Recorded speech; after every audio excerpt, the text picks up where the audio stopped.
Jennifer, your father and I have something we would like to tell you," Mom said. I knew something was up. I gave her a weary look and followed her to my room, where Dad was sitting on the chair and waiting. They gave each other a look, and after a short silence, Mom said, "Honey, your dad and I love you very much." "Yeah, Mom. What's going on?" She looked back at Dad. Dad took a breath. "Your mother and I are getting a divorce," he let out in a rush. My brain felt numb, unable to wrap itself around the idea of my parents splitting up. "Why?" I finally asked. "Well," Mom started, "sometimes things just don't work out the way people want them to." I didn't realize I was crying until Mom pulled me into a hug, saying, "Oh, honey, everything is going to be okay."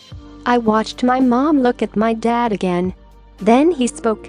"We still have to get something sorted out still." "Like what thing?" I pulled away from Mom, forcing myself to stop crying. "Time to be a big girl," I told myself. Dad said, "Court date this Friday. Custody moving." "Who is moving?" I interrupted again. Mom answered this time. "Everyone. We are selling this house as soon as your dad finds an apartment." "I have already found one," Mom said. "Neither of us can afford to keep the house without both our incomes." I could feel tears threatening again. I looked at my lap and blinked them away. Again, I was trying to sort through all the thoughts swirling around in my head. What was it that hadn't worked out? Had they been fighting and I just never noticed? Had one of them found someone else? I keep thinking. But no was the answer. I knew my parents wouldn't cheat on each other, even if they didn't love each other. Dad said, "We will leave you alone now, so you can think. You can come get us if you need us. Though, I know it's hard, but it will be okay," Mom said, before they both left the room. I don't remember falling asleep that night. In 2 days, a woman arrived at our house. It was still ours for now. Anyways, she introduced herself as Mrs. Natasha and explained that she would be my counselor of sorts. "You can talk to me if you ever feel like you don't want to talk to your mom or dad. I will also have a say in which parents gets custody of you. But first I want to get to know you a little," she said with a businesslike smile. I didn't really trust her, nor did I want to talk to her.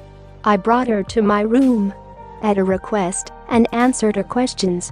She showed up to talk to me about once a week. After that, I saw her at court. One day she said, "Your parents aren't splitting up because of you. It's not your fault, don't worry. They love you, and it's their fault they can't be together." The divorce process went on and on. I stayed at my grandma's place a lot. We would talk over dinner about meaningless things. Grandma tried to take my mind off from the divorce, but it never really worked. My mind was already lost in how my family was falling apart. My parents fought for custody of me, but the end, Mom won. Dad moved out first. Then Mom and me left house and moved into a 2-bedroom flat. I felt numb most of the time. This was not how it was supposed to be. I wanted Mommy and Daddy at the same time, not one on weekdays and other on weekends. This was not fair. I could hear Mom crying sometimes at night if I was still awake. It was a long time before both of us were okay enough not to cry at night. Dad never showed it when I was with him, but I knew he was sad too. Mom remarried about a year after that. I think he helped her through the divorce. He helped her heal, and they fell in love quickly. I was happy for my mom, though I was not sure about having another dad, or rather daddy material, because he will never really be my daddy. I had trouble accepting that, but I was happy for them. They found their soulmates in each other finally. After a year later, my parents adjusted, but I still am I am getting closer. That does not mean I am okay though. My parents broke my heart. Just like they are not supposed to. Parents are not supposed to break their child's heart. Are they? I still cry. A lot. I miss the way things were before.